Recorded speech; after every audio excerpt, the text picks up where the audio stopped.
네, 자, 전산세무 2급 제92회 기출문제풀이 1호 시험부터 같이 공부해 보겠습니다. 자, 백데이터 이론 강의 올릴 때 박쌤 전산회계 네이버 카페에 이 첨부 파일 올려놨으니까요. 그거 열어서 설치하시고 수험번호 1, 2, 그 다음에 1, 6개, 그 다음에 여러분 이름 설치 눌러주면 되겠습니다. 편의상 A형으로 통일하고요. 감독권 확인번호 3875번입니다.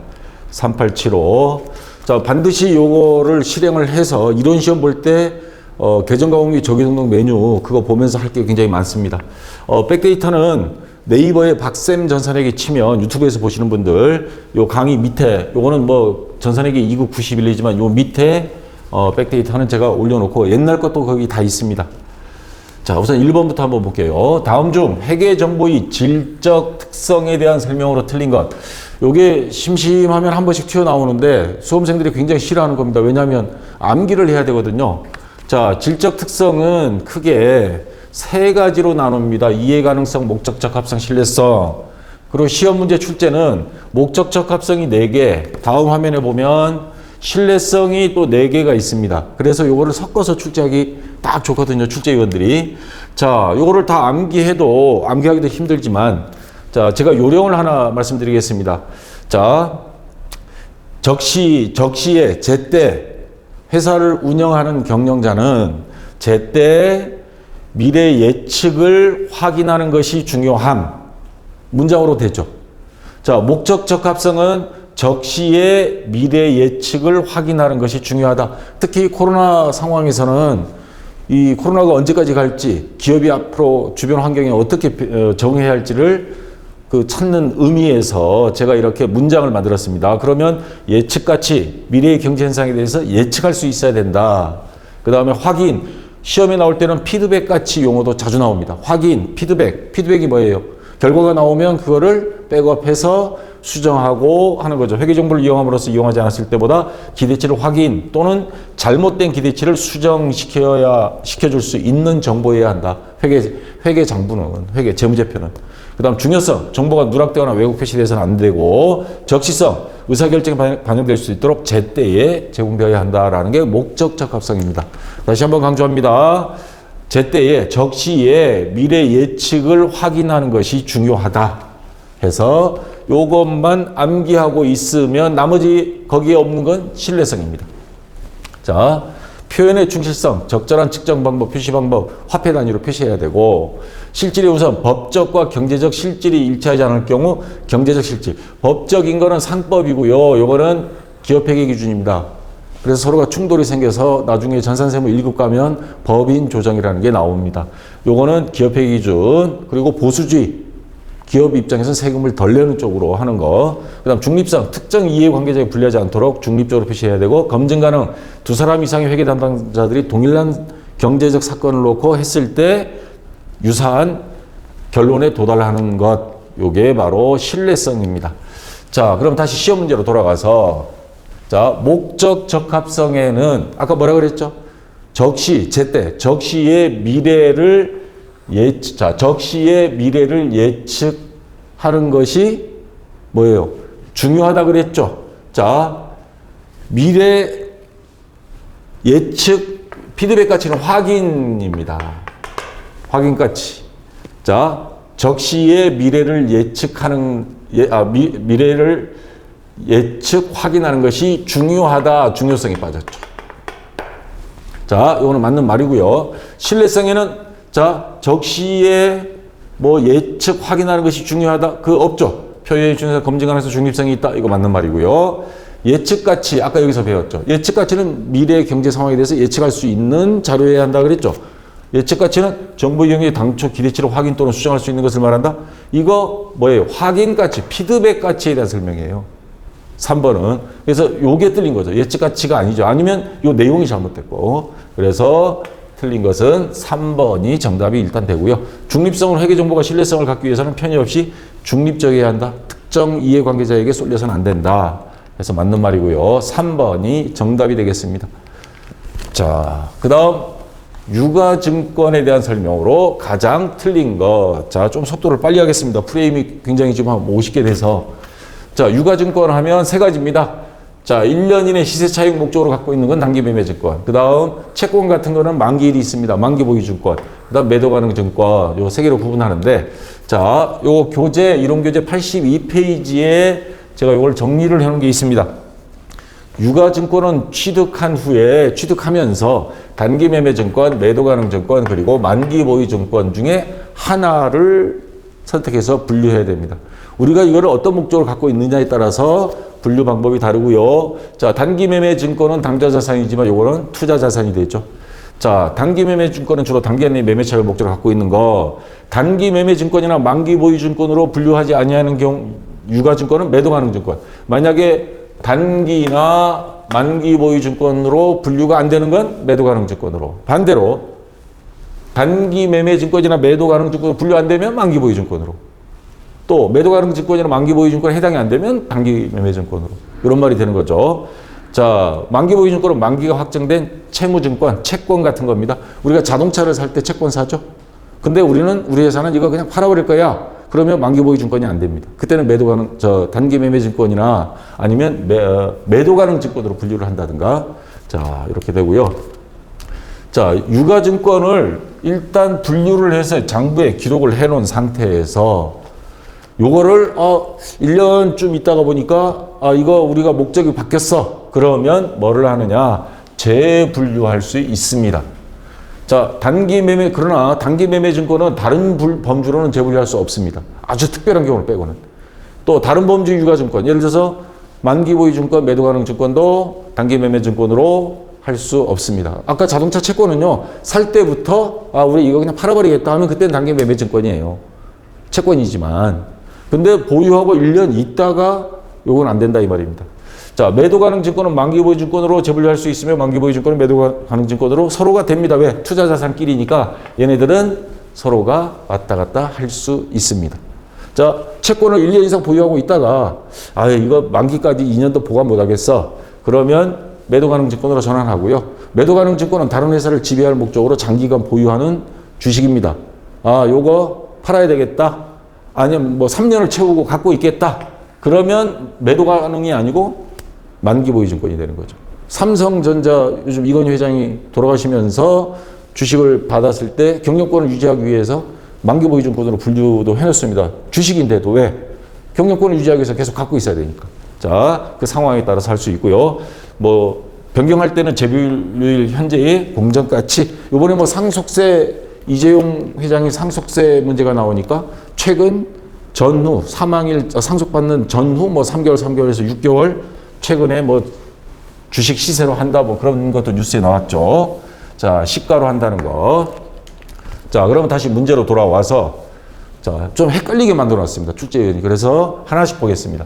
틀린 것 찾으라 그랬습니다. 채무증권은 취득한 후에 만기 보유 증권, 단기 매매 증권, 매도 가능 증권 요 셋 중에 하나로 장부에 선택을 해서 넣어야 된다. 맞는 말이고요. 자, 만기 보유 증권으로 분류되지 아니하는 채무증권은 매도 가능 증권으로 분류한다. 저도 이 문제 보면서 한 10분 동안 이게 뭐지? 이게 정답으로 일단 해놨어요. 세무사에서. 이거 맞는데? 근데 보니까 앞에 자세히 봐야 돼요. 이게 뭐가 빠졌냐면 재분류가 아닙니다. 그냥 분류입니다. 자, 아까 증권을 살 때, 주식이나 채권을 살 때 만기 보유 증권으로 할 수 없으면 얘나 얘 중에 하나 선택해야 되고요. 그 다음에 매도 가능 증권으로 할 수 없을 때는 얘나 얘 중에 하나 해야 되고, 단기 매매 증권이 아니다 하면 만기 보유 증권이나 매도 가능 둘 중에 하나 해야 됩니다. 그냥 처음 취득하면서 분류할 때는, 그러니까 재분류가 아니에요. 재분류면 얘도 정답이 됩니다. 근데 재분류가 아니니까, 자, 만기 보유 증권으로 분류가 아니다. 분류하지 않는 거는 요 둘 중에 하나 선택할 수 있는 거예요. 그러면 만기 보유 증권으로 분류되지 아니하는 채무증권은 매도 가능 증권, 좀 문제를 좀 정확히 하려면 매도 가능 증권만으로 분류한다 하면 확실하게 이해가 틀린 거예요. 왜? 단기 매매 증권으로 해도 되고요. 매도 가능 증권으로 할 수 있거든요. 그래서 거기에서 제공한 그 풀이에 보면 단기 매매 증권이나 매도 가능 증권으로도 가능하기 때문에 얘는 틀린 정답이다 했는데, 저는 이 문제 진짜 마음에 안 들고 좀 인상 찌푸려지게 만드는 문제였어요. 좀 정확하게 하질 않았습니다. 자, 그 다음. 그래서 2번이 정답이 일단 되고요. 자, 3번. 매도 가능 증권에 대한 미실현 보유 손익. 이게 도대체 뭔가. 그전에도 한번 이거 나왔었는데, 미실현, 실현되지 않은 이익. 예를 들어서, 손익, 손실 또는 이익입니다. 자, 매도 가능 증권 평가 손실, 이런 게 있을 수 있습니다. 평가, 12월 31일 우리가 매도 가능 증권 주식 장기 보유하고 있는 거 12월 31일 30날 마감됩니다. 증권거래소. 딱 봤더니 우리가 손해가 나서 주식이 떨어져서 그러면 평가 손실을 장배에 기록하는데 매도 가능 증권 평가 손실은 기타 포괄 손익 누계액 항목입니다. 기타 포괄 손익 누계 항목으로 처리한다. 이거 다 저도 다 암기 못합니다. 이거. 자, 이럴 때는 계정 과목 및 적요 등록 메뉴 아까 프로그램 켜놓으라 그랬죠. 그 상태에서 찾기 메뉴 컨트롤 F 눌러서 요거를 검색을 하니까 기타 포괄 손익 누계액 항목으로 처리하는 거 맞네. 동그라미. 자, 그 다음 4번 또 나왔습니다. 단기 매매 증권에 대한 미실현 보유 손익 이익 또는 손실. 단기 매매 증권 평가 손실. 자, 주식을 단기간 1년 이내 갖고 있는데 시세가 떨어졌어요. 그런데 이게 내년에 1월 달에 또 오를 수도 있어요. 어쨌거나 실현되지 않은 손실입니다. 자, 이거는 검색을 했더니, 영업의 비용, 이익이 생겼으면 영업의 수익, 뭐예요? 단기 손익 항목으로 처리한다라는 말은 영업의 비용, 영업의 손실. 아까 기타 포괄 손익 누계액은 그건 자본 항목입니다. 자, 단기 손익 항목으로 처리한다. 그래서 이것도 맞는 말입니다. 그래서 정답은, 자, 애매하긴 하지만 이 상태에서는 2번이 정답이 되겠습니다. 왜? 단기 매매 증권으로도 분류가 가능하기 때문이다 라고 해석을 하고 있습니다. 자, 2번이 정답이고요. 자, 1번, 2번부터 벌써 어려운데 3번도 또 이게 만만치 않은 문제입니다. 다음 중 충당부채, 우발부채 및 우발자산에 대한 설명을 드리고 어떻게든 생소한 거를 지금 자꾸 시험 문제로 출제하고 있습니다. 자, 우발부채, 충당부채 먼저 설명할게요. 퇴직급여 충당부채. 그 다음에 하자 보증 충당부채. 여러분들 아파트에 수선 충당금도 내죠. 또 아파트 지어가지고 몇 년 동안은 큰 하자가 있으면 회사에서 그거 해줘야 돼요. 재공사 해줘야 됩니다. 그런 경우에 건물이 완공됐더라도 충당금을 설정하게 돼 있고 퇴직급여 충당부채. 직원들이 전부 다 나간다. 그에 대비해서 미리 매년 결산 시에 퇴직금을 회사에서 부담할 거를 모아놓는 통장이 있습니다. 퇴직급여 충당부채. 자, 그 다음 우발부채는 뭐냐면 가장 대표적인 게 법적으로 소송 들어갔을 때. 지금 대기업들도 보면 막 소송 들어가죠. LG화학이랑 SK케미칼이랑. 그래서 재판 결과에 따라서 우리가 피고 입장에 소송을 당한 입장이에요. 그러면 잘못하면 엄청난 손해배상을 해야 될 때도 있습니다. 그렇다고 확정된 건 아니에요. 그러니까 우발부채로 해서 정식 장부에는 안 적고요. 주석에다가 표시합니다. 별도 기재사항으로. 왜? 이거 다 공시해야 돼요. 주주들은 그런 거 보면서 이 회사 투자하면 되겠다 안 되겠다 결정해야 되니까. 주석으로 표시해야 되고 반대로 원고 입장에서는 우리가 크게 재판에서 이기면 돈을 받을 수 있단 말이에요. 그럴 때는 우발자산이라 그럽니다. 반대 입장에서는. 이것도 마찬가지 주석에만 기재합니다. 자, 그럼 보기 보겠습니다. 우발부채는 재판에서 피고 우리가 질 수도 있다. 부채로 인식하지 않으나 재무상태표 같은 데는 넣지는 않으나 자, 우발자산은 인식한다? 아니에요. 둘 다 주석으로 표시합니다. 정식으로 재무상태표에 자산 또는 부채로 표시하지 않습니다. 우발자산. 이거 잘못된 겁니다. 그래서 1번이 정답이 되고요. 우발부채는 자원 유출 가능성이 우리가 아주 낮지 않는 한, 이 말은 재판에서 이길 확률이 99%야. 그러지 않는 한은 주석으로 기재한다. 일종의 정식 장부 외에 추가 설명, 보충 설명이 필요한 보조 장부입니다. 어쨌거나 재무제표에 들어갑니다. 얘도. 자, 그 다음에 충당부채, 퇴직급여 충당부채를 대표로 생각하면 되죠. 자원이 유출 가능성이 매우 높은 부채이다. 직원들 퇴직금 안 주고 그거 도망갈 수 없잖아요. 그 나중에 법적으로 소송당하니까. 자, 맞는 말이고요. 충당부채는 그 의무의행에 소요되는 금액, 직원들 퇴직할 때 줘야 될 퇴직금을 신뢰성 있게 추정, 장부에 적을 수 있어야 한다. 맞는 말입니다. 정확히 나오죠. 보통 1년 이상 근무하면 한 달치 연봉 정도 나옵니다. 자, 그래서 정답은 1번입니다. 문제를 아주 비비 꼬아놨습니다. 아마 2번, 1, 2, 3번은 한 사람이 출제한 것 같아요. 자, 15문제면 좀 나눠서 한 5문제 출제합니다. 저도 한국공인회계사회 거의 거 출제할 때 한 5문제 정도 출제했었습니다. 자, 4번 문제. 다음 중 자본거래에 관한 설명으로 가장 틀린 것. 자, 자기 주식 뭐 이렇게 쭉 나왔는데, 자, 하나씩 뜯어서 보겠습니다. 자기 주식은 취득 원가를 자기 주식이 과목으로 하여 자본 조정으로 회계 처리한다. 계정 과목 및 적요 등록 메뉴 검색해서요. 찾기 딱 엔터 치면 자기 주식은 자본 조정 항목 딱 보이잖아요. 맞는 말. 자기 주식을 처분하는 경우 처분 금액이 장부 금액보다 크다면 자기 주식 처분 이익이 되는 거죠. 원래 자기 주식을 회사 여윳돈이 있으면 그 회사에 살 수 있습니다. 자, 근데 팔아서 이익 봤다 그러면 자본과 관련된 이익이 생겼으니까 자본잉여금. 자, 근데 처분 이익으로 하여 자기 주식 처분 이익으로 하여 자본 조정으로 회계 처리한다. 틀렸죠. 그냥 보너스 문제입니다. 고맙습니다 하고 요거 잘 이용하면 됩니다. 2번이 일단 정답이 되고요. 자, 그 다음 3번. 자, 처분 금액이 장부 금액보다 작다면 자기 주식 처분 손실이죠. 그 차익을 자기 주식 처분 이익이 범위 내에서 상계 처리하고 그 전에 자기 주식 처분 이익이 있어요. 그러면 그걸 퉁치고 나머지만 손실로. 자, 미상계된 잔액이 있는 경우는 자본 조정이 자기 주식 처분 손실을 회계 처리한다. 자기 주식 처분 손실 검색했더니 이것도 자본 조정이에요.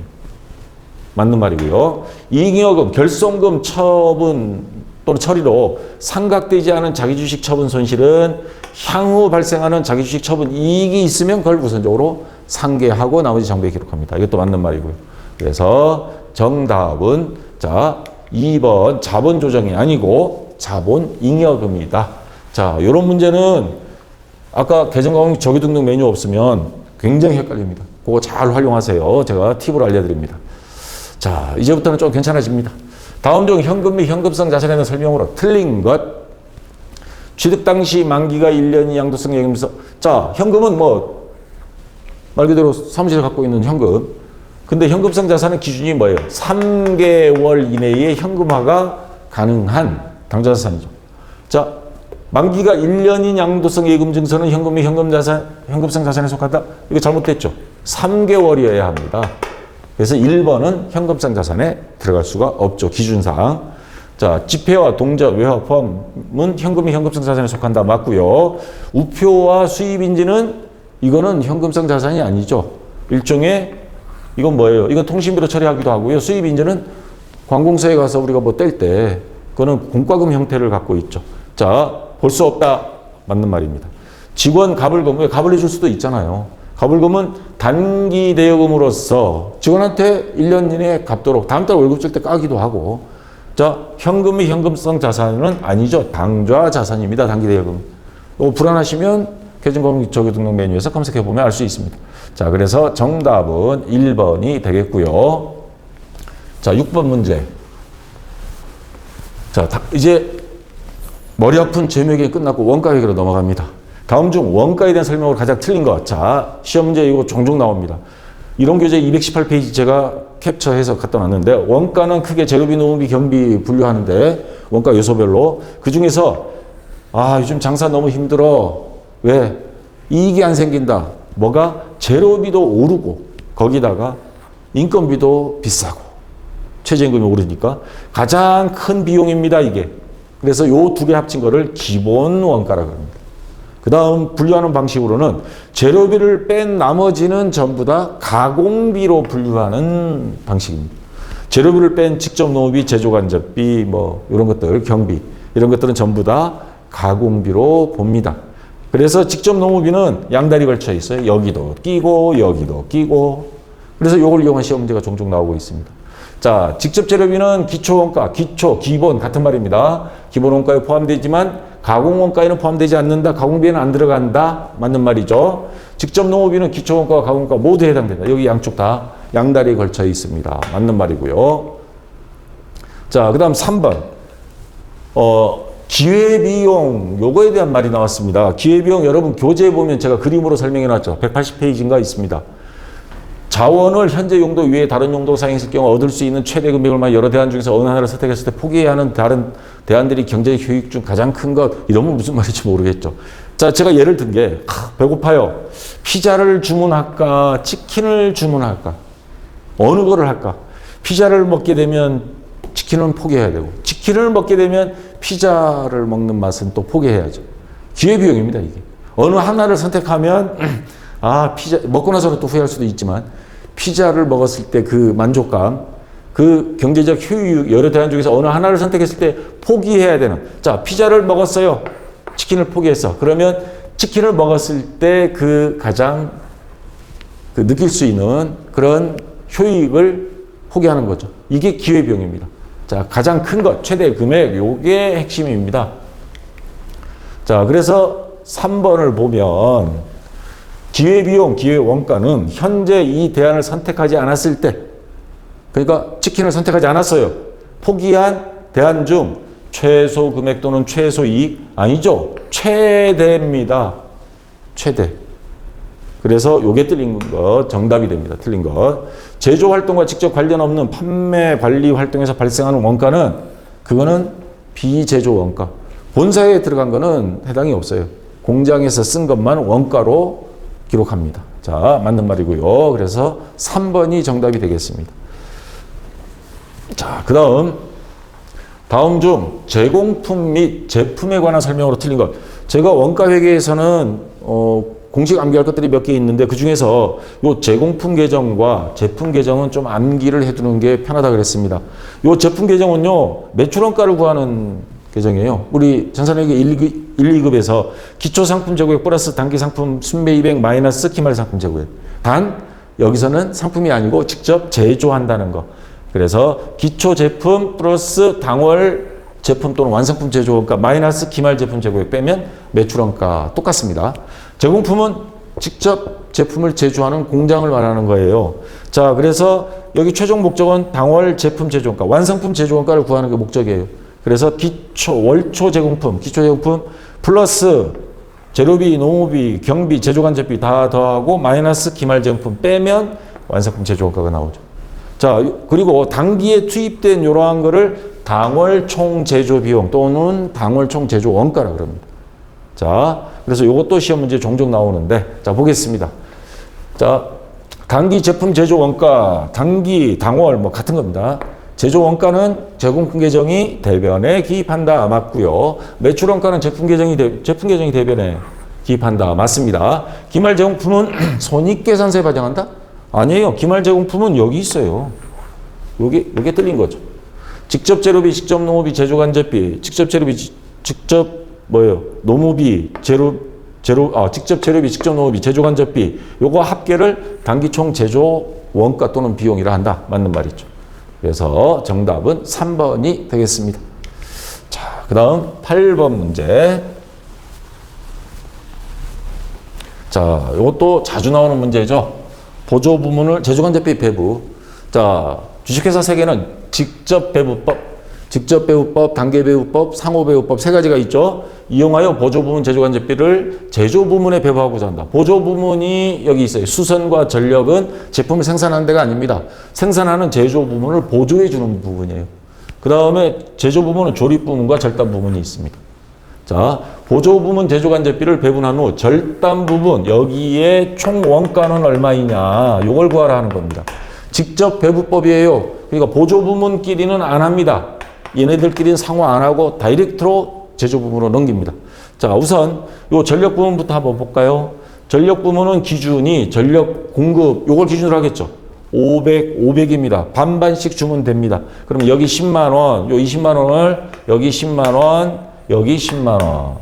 자, 이렇게 보내주면 되고요. 그 다음에 수선 부문의 40만 원은 수선 부문 공급 시간. 자, 요거는 보조 부문은 빼고 여기 200이에요. 그러면 요 절단 부문에 보내는 거는 요거죠. 요 40만 원을 이쪽으로 보낼 겁니다. 자, 40만 원 곱하기 절단 부문에 가는 건 요거 두 개 합치면 얼마예요? 800이죠. 800분의 얘는 200이에요. 그러면 금액이 가죠. 절단 부문에 갈 거. 요 40만 원 중에서 절단 부문에 갈 거. 자, 제가 미리 계산해 봤습니다. 자, 얼마 가냐면 여기에 10만 원이 가요. 그리고 여기는 800분의 600 하면 되죠. 그러면 여기는 30만 원 가겠죠. 자, 그러면 제조 부문의 총원가는 요거 10만 원, 요거 10만 원, 원래 있던 거 50만 원. 다 더하면 70만 원이 됩니다. 그래서 2번이 정답이 되겠죠. 2번. 자, 이건 아시겠죠? 자, 그 다음 9번 문제입니다.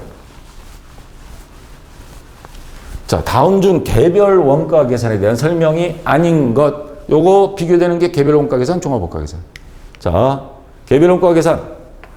우리나라 요즘 이 배 많이 만들고 있죠? 항공기 제조, 건설업, 아파트 뭐 짓는 거. 자, 다품종 소량 생산입니다. 종합원가 계산은 우리가 많이 먹고 있는 과자, 음료수, 뭐 정유, 제지, 제분, 밀가루, 시멘트, 식품가공 이게 종합원가 계산입니다. 단일 또는 한두 종류 제품을 대량으로 생산하는 거. 자, 그리고 요거는 각각의 배 만드는데 특정 제조 지시서 있고 이거는 야 10만 개 만들어라. 계속 제조 지시서, 작업 지시서. 그 다음에 여기서는 핵심이 기말 제공품을 구하는 게 핵심이에요. 여기. 종합원가 계산은 기말 제공품 계산하는 게, 여기 있구나. 기말 제공품, 월말 제공품 환산량 막 하는 거 있죠? 요게 핵심입니다. 자, 여기는 뭐가 핵심이냐면 제조 간접비를 아까 했던 제조 간접비, 보조부문, 제조부문 배부하는 게 핵심입니다.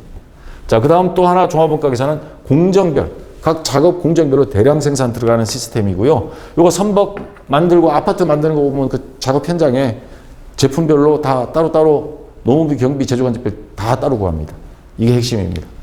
자, 그래서 다음 중 개별 원가 계산에 대한 설명이 아닌 거. 그럼 종합원가 계산을 하나 집어넣었을 거예요. 제가 출제위원이라면 그렇게 합니다.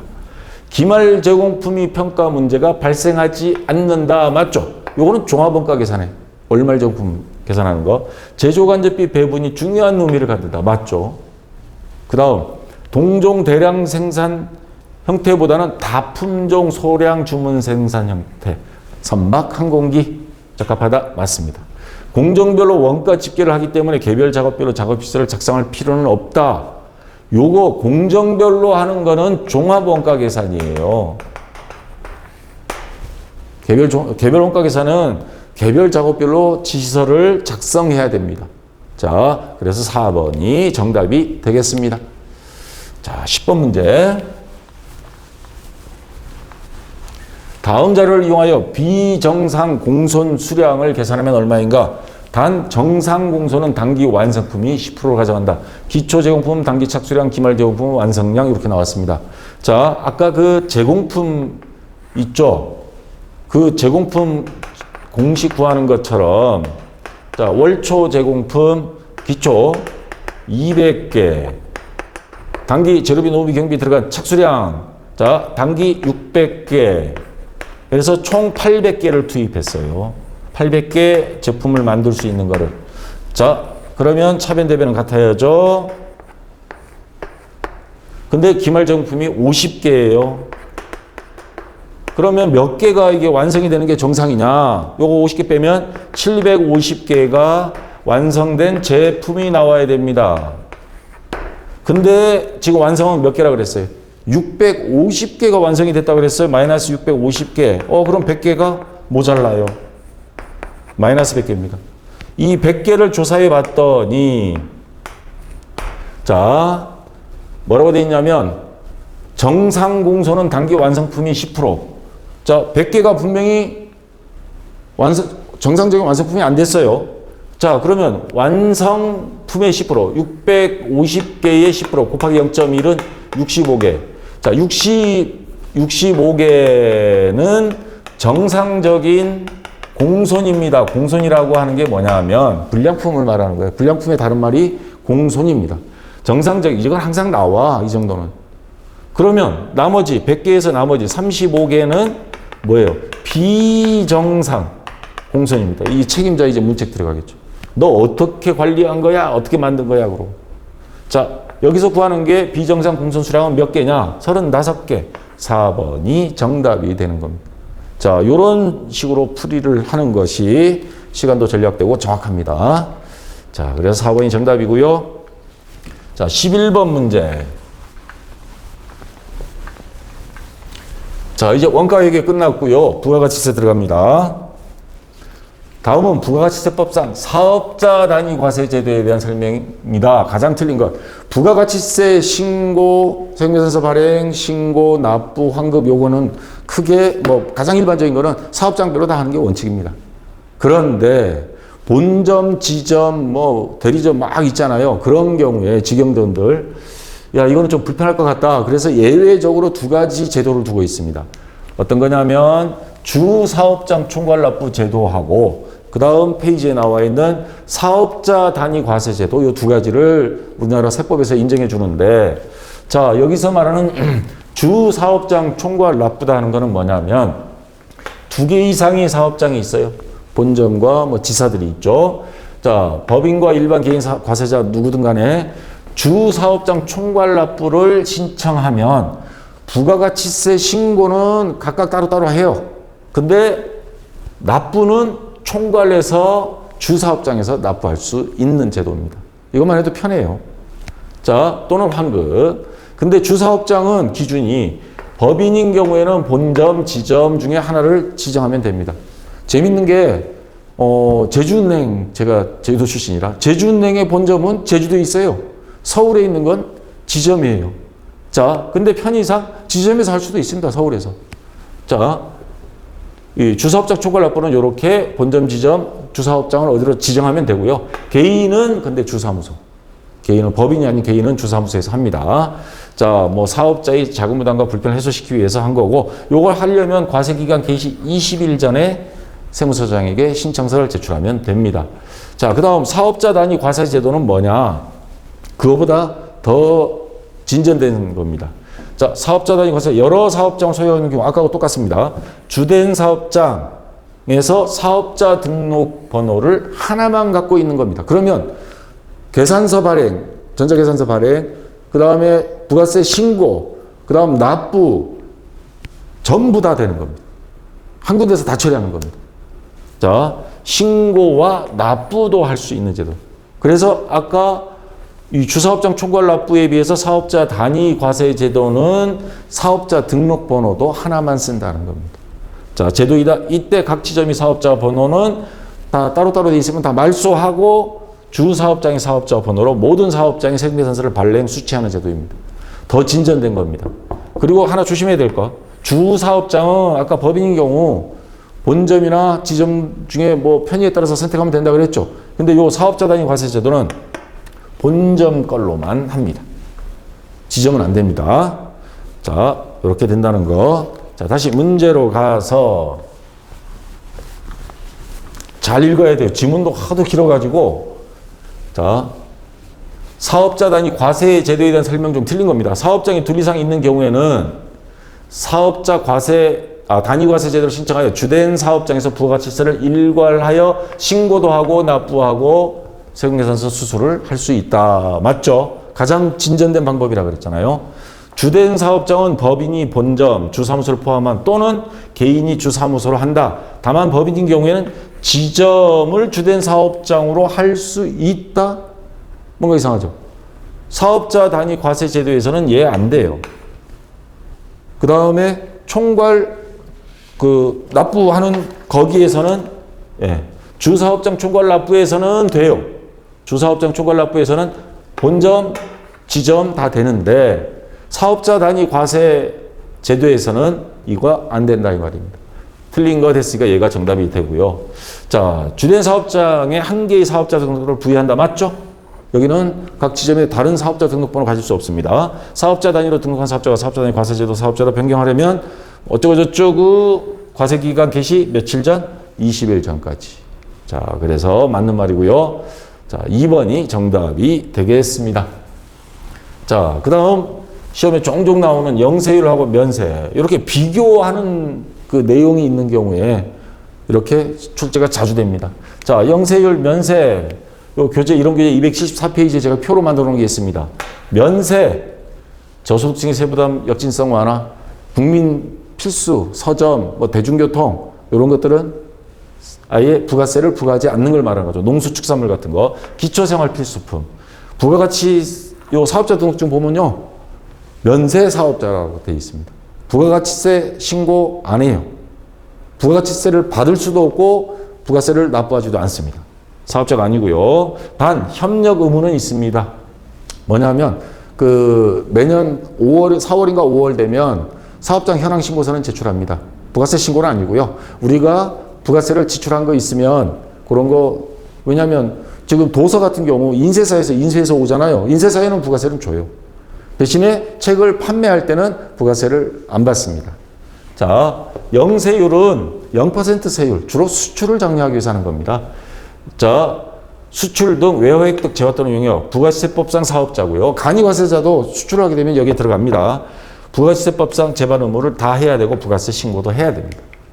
자, 그래서 다시 문제로 돌아와서 재화의 공급이 수출에 해당하면 면세를 적용한다? 아니죠. 영세를 적용한다 그랬죠. 수출인 경우에. 그래서 답은 바로 나왔습니다. 1번. 면세 사업자는 부가세법상 납세 의무가 없습니다. 맞아요. 부가세 신고 자체를 안 하니까. 간이과세자는 간이과세를 포기하지 않아도 영세를 적용할 수 있다. 간이과세자도 수출할 수 있어요. 농수축산물 해외로 수출할 수도 있으니까. 물론 그건 면세지만, 자, 다른 간이과세자들, 영세한, 제조를 하는 데들도, 자, 되고요. 토지는 면세 항목이죠. 매각하는 경우에는 면제된다. 면세 품목이니까, 토지는요. 자, 그래서, 자, 1번이 정답이 됩니다. 수출은 영세입니다. 면세가 아니고. 자, 13번 문제. 자, 세금계산서 중에 수정세금계산, 여러분들 실무에 가면 이거 많이 할 거예요. 자, 수정세금계산서는 어떤 때 발급하냐면, 자, 이런 게 이제 294페이지에 있는데, 상품을 팔았는데, 그쪽에서 변심해가지고 환입돼 올 때, 요때 수정세금계산서 발행해야 됩니다. 그 다음에 계약을 맺고 계산서를 끊어줬는데 해제됐을 때 이것도 해야 되고요. 그 다음 내국신용장 요거 나중에 개설할 때, 그 다음에 공급가액 또는 수량을 잘못하는 경우들이 있습니다. 사람이다 보니까. 요럴 때도 세금계산서 이미 발행했다면 수정세금계산서를 발행해야 됩니다. 그 다음에 기재사항이 착오나 정정이 필요할 때. 자, 세금계산서, 수정세금계산서 견본입니다. 요거 전산회계 프로그램에서 나오는 것들인데, 자, 여기 보시면 여기 작성일자 있습니다. 계약이 해지, 매출했다가 환입돼 올 때 여기다가 날짜를 집어넣고 여기 비고란에 특이사항 기록합니다. 그래서 특징이 뭐냐면 다 마이너스를 표시한다는 거예요. 이거 왜 그러냐면 홈택스 국세청에 가보면 세금계산서 발행한 거 있죠? 그거 삭제를 할 수가 없어요. 일단 발행하면 삭제 안 됩니다. 그럼 삭제를 못하면 어떻게 해야 돼? 자, 요거 발행할 때 5천만 원에 500만 원 세금, 500만 원 발행했을 거예요. 요게 삭제가 안 된다 그러면 퉁쳐야죠. 마이너스 5천만 원, 마이너스 500만 원. 그러면 나중에 국세청에서 요거 알아서 5천만 원이 플러스인데 마이너스 퉁치면 제로. 대신에 이제 헷갈리는 건 뭐냐면 요 날짜입니다. 자, 요거 보시면 교재 294페이지에 있는데 제가 핵심 내용만 간추렸습니다. 자, 여기 보시면 환입된 날, 계약 해제일, 증감 사유가 발생한 날 노란색으로 해놨습니다. 나머지는 날짜 변경 불가. 당초 세금계산서 작성일자. 당초. 뭔 차이점이 있냐 한번 자세히 보세요. 매출한 상품이 환입되었을 때 거래 상대방에 의해서 어쩔 수 없이 우리 잘못이 아니야 하는 것. 계약 해제. 그쪽에서 계약 해제를 요구할 때 우리 잘못이 아니죠. 근데 내국 신용장 사후 개설할 때 이거는 우리가 실수로 빼먹었다가 나중에 할 수, 이거 우리 잘못. 면세 등 발급 대상이 아닌 거래를 실수로 발급할 수 있습니다. 그 다음 기재사항 착오, 정정. 이중으로 실수로 다 우리 잘못이에요. 그러니까 우리가 잘못한 거는 원래 날짜 그대로 유지해서 앞에 발행한 날짜 있죠? 똑같은 날짜로 가서 하고 마이너스만 해서 계산서를 한 번 더 발행하는 겁니다. 근데 요 노란색으로 된 거는 환입된 날, 계약 해제일, 증감 사유가 발생한 날, 요거는 우리 실수가 아닌 상대방의 실수에 의해서 그런 거는 날짜를 바꿔서 합니다. 자, 세무조사 나왔을 때 그래야 추적이 가능하니까요. 자, 그래서 시험 문제를 요걸 가지고 지금 출제를 한 겁니다. 다음은 수정세금계산서 또는 수정전자세금계산서의 발급 사유며 발급 절차를 설명한 것이다. 틀린 것. 자, 계약이 해제, 요거는 우리 잘못이 아니죠. 용역이 공개되지 않은 경우 계약 해제된 때에 그 작성일은 언제? 계약 해제일로, 원래 작성일로 하는 게 아니고 계약 해제일로 비고란에 적고, 비고란에 처음 계산서 작성일은 그냥 참고상으로 비고란에 적고요. 전부 다 음에 마이너스 표시를 해서 발급합니다. 그 다음 두 번째, 면세 등 발급 대상이 아닌 거래 등에 대하여 발급한 경우, 이건 우리 실수일 확률이 높죠. 처음에 발급한 세금계산서 날짜로 해서 마이너스 표시로. 처음에 발급한 세금계산서 그대로 갑니다. 똑같이 만드는데 금액만 마이너스로. 맞고요. 처음 공급한 재화가 환입된 거, 이건 우리 잘못이 아니죠. 자, 처음 세금계산서 작성한 날을 작성일로? 아니죠. 이거는 뭐예요? 우리 잘못이 아니기 때문에 다시 환입된 날을 적고 비고란에 환입된 날을 덧붙여 적는다. 이거 잘못된 겁니다. 마이너스라는 건 맞는데, 그래서 처음 세금계산서 작성한 날이 아닌 환입된 날로 하고 비고란에는 처음 작성된 날로. 요게 잘못된 거죠. 3번이 정답이 되고, 착오로 전자세금서 이중으로 발급했다. 우리 잘못. 그러면 뭐예요? 처음에 발급한 날짜 그대로 합니다. 그리고 마이너스 표시. 자, 이제는 구분이 되죠. 이게 막 지문도 길고 복잡하고 수능 문제도 아니고. 자, 이런 식으로 구분하시면 여러분들 될 겁니다. 자, 그래서 3번이 정답이 되고요. 자, 14번 문제. 자, 이제 부가세도 끝났고 소득세입니다. 14, 15번은 소득세입니다. 다음은 소득세법상 납세 의무자. 어떤 사람들이 세금을 내느냐. 크게 두 가지입니다. 국내 거주자. 외국인이든 내국인이든 국내에 183일 이상 거주를 한 사람. 이걸 183일을 어떻게 해요? 2018년도에 개정이 됐는데요. 365일 1년 나누기 2. 그러면 182.5가 나옵니다. 이거 반올림, 그럼 183일. 이럴 필요 없죠.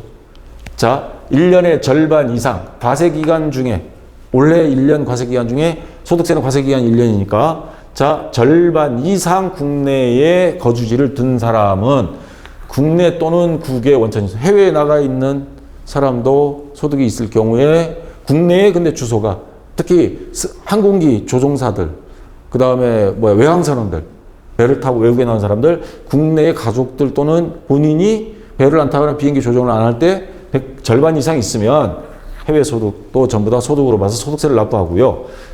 비거주자, 거주자가 아닌 자로서 국내 원천 소득이 있는 개인. 자, 국내 거주자는 아니에요. 이 조건은 안 맞아요. 근데 국내에 소득이 있어. 그 원천 소득에 대해서는 소득세는 납부합니다. 자, 그래서 문제로 돌아가서,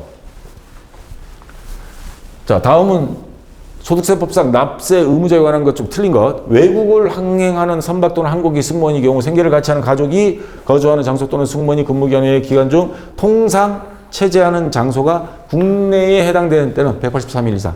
당해 승무원의 주소는 국내에 있는 것으로 본다. 맞습니다. 그래서 납세 의무가 있고요. 국내에 거소를 둔 기간은 입국하는 날의 다음 날부터 출국하는 날까지. 외국인이 국내에 들어왔다. 183일 계산하는 기준이 있을 거 아니에요. 그래서 입국한 다음 날부터 출국하는 날까지 183일 이상이냐 이하냐 따져서, 자, 거주자랑 국내에 주소를 두거나 183일 이상이 거소를 둔 개인을 말하고요.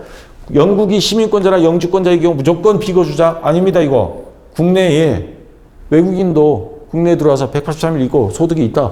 그러면 소득세를 납부해야 됩니다. 그래서 틀린 것 4번이 정답이 되겠습니다. 자, 마지막 15번 문제. 요것도 간혹가다 한번 나오는데 굉장히 헷갈리는 문제예요. 소득세법상 결손금, 2월 결손금. 이게 무슨 말이냐면, 자, 교재 315페이지에 있는데, 결손금이란 사업소득으로 내가 장사를 해서 100원을 벌었어요. 여기에서 비용 70만원 뺐어요. 그래서 30원 이익이 생긴 정상인데, 오히려 장사가 안 돼가지고 이게 더 많이 들어갔어. 그래서 자, 130원이 됐어요. 마이너스 30원 적자. 필요경비 빼고, 자, 마이너스인 경우 이거를 뭐라 그러냐? 얘를 결손금. 그리고 이 적자가 내년에도 또 계속 이 금액이 결손금 공제를 받는데도 다 공제를 못 받았어. 그러면 내년에 또 넘어가는 거. 그걸 2월 결손금. 자, 그러면 요거를, 이익이 생기면 세금 내는 거 당연하죠. 근데 원래 적자가 났어. 그럼 세금을 빼줘야죠. 내년에 세금 낼 때는.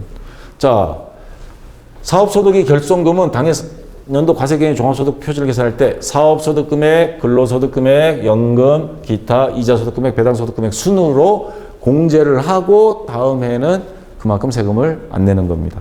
요 순서가 또 이걸 암기하려고 그러면 근데 비중은 보면 소득이 큰 순으로 해놨어요. 사업소득이 돈 벌 때는 제일 많이 벌죠. 장사하는 게. 그 다음에 월급쟁이. 그 다음에 국민연금. 그 다음 강의 한번 나가서 또 노가다 한번 뛰어서 받는 돈. 그 다음에 은행에 저축해둔 이자 또는 주식 갖고 있어서 배당소득 받은 거. 소득이 큰 순으로 이렇게 머릿속에 추정하시면 되겠습니다. 그리고 당년도에 공제하지 못한 결손금은 2월 결손금. 이거 뺐는데도 다 안 돼요. 그러면 내년으로 넘깁니다. 언제까지? 10년간 공제할 수 있습니다. 자, 그리고 결손금과 2월 결손금이 동시에 존재했다. 어느 거 먼저 하느냐? 당해 결손금을 먼저. 원래 거를 먼저. 그 다음 2월 결손금으로 넘어갑니다. 자, 그 다음에 단 예외가 있습니다. 부동산 임대. 이거 돈 좀 있는 사람이잖아요. 부동산 임대 소득 받는 거. 자, 이거에 대한 결손금은 다른 소득 금액에서 공제가 불가능. 여기 임대 소득은 없죠. 자, 10년간 2월에서 부동산 임대 소득이 적자가 난 거 있으면 그 결손금만 공제가 가능하다라는 말입니다. 자, 다시 문제로 돌아가서 자, 해당 과세 기간이 소득 금액에 대하여 추계 신고를 하거나 이건 무슨 말이냐면 본인이 실수든 고의든 간에 신고를 안 한 게 있어요. 누락한 거. 그래서 본인이 알아서 또 저 지난번에 빼먹었어요. 아니면 국세청에서 추계 조사 결정. 당신 수상해. 그래서 결정하는 경우에는 예외 없이 2월 결손금 공제를 못 받게 한다 이 말입니다. 근데 요게 뜰렸습니다. 왜냐면 우리 원래 막 홍수 피해 많았잖아요. 태풍 피해도 있고. 그런 재난이라든가 불가피한 사유가 발생하거나 회사에 화재가 나서 서류가 다 타버렸거나 컴퓨터도 망가지고 그랬을 경우에는 예외 규정으로 2월 결손금 공제가 가능합니다. 그래서 틀린 것 하면 예가 틀린 겁니다. 정답이 됩니다. 자, 사업소득이 2월 결손금은 사업소득 제일 큰 것부터 그 다음에 근로, 월급쟁이, 그 다음에 연금, 기타 이자, 배당소득 순으로 공제한다. 다 외울 수는 없지만 비중이 큰 것으로 되어 있는 거 맞죠? 주거용 건물 임대 외의 부동산 임대업에 대해서는 얄짤 없죠? 부동산 임대 결손금만 가능하죠? 2월 결손금은 타 소득에서는 공제할 수 없다. 아까 말씀드린 거고요. 결손금이 2월 결손금을 공제할 때 해당 과세기간에 결손금이 발생하고 2월 결손금이 있는 경우에는 결손금을 먼저 2월 결손금은 나중에 공제가 가능하다. 자, 그래서 정답은 1번이 되고요. 이거 좀 난이도가 있는 문제입니다. 이거 어디 전산세무 1급에서나 나올 만한 문제가 나온 것 같아요. 자, 어쨌거나 그리고 유튜브로 보시는 분들 유튜브에다 질문을 올리면 제가 유튜브에 질문까지 다 볼 겨를이 없습니다. 네이버에 박쌤 전산에게 이거 클릭해서 여기 오시면 그냥 객관식 몇 개 답변하면 등업 없이 누구나 다 공개가 되어 있습니다. 질문이 한 20만 개 정도 있어요. 요거 검색하면 여러분들 궁금한 거 여기 다 있으니까 또 없는 거는 질문 올리면 전화 또는 좀 잘하시는 분들이 대신 답변을 올려줄 겁니다. 요거 많이 이용하시고요. 자, 수고하셨고 어쨌거나 전산세무 2급 이론시험 좀 만만치는 않았습니다. 평상시 수준보다 쉽지는 않았고요. 좀 쉬었다가 이어서 다음 시간 실무시험 같이 하도록 하겠습니다. 자, 수고했습니다.